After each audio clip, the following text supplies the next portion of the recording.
పోటిస్తామండి. Okay. Mentoring support in the sense వాళ్ళకి మీరు internships అంటున్నారు. అవును. Some of them like internship చేసుకున్నామా, మాకు మార్క్స్ వచ్చాయా, ప్రాజెక్ట్లో పడ్డదా, మాకు enough we're switching to job అనేసి చాలా మంది అనుకుంటుంటారు. Yes, they are going also as well.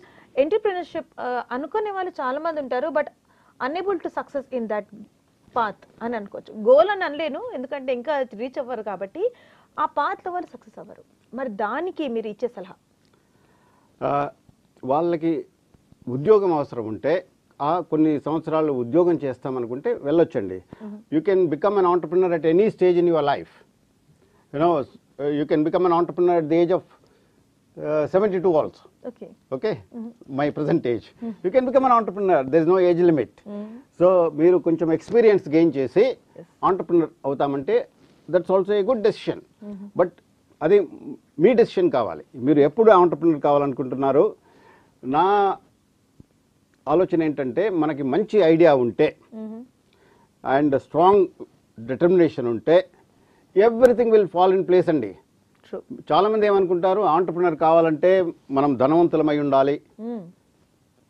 అది నిజం కాదు. అన్నీ వస్తాయి. మనకి లక్ష్యం ఉంటే money will come and everything will come.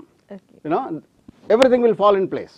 అది నా దృఢ అభిప్రాయం అండి. అది నిజం కూడా. వావ్ సార్, సూపర్బ్ అభిప్రాయం మీరు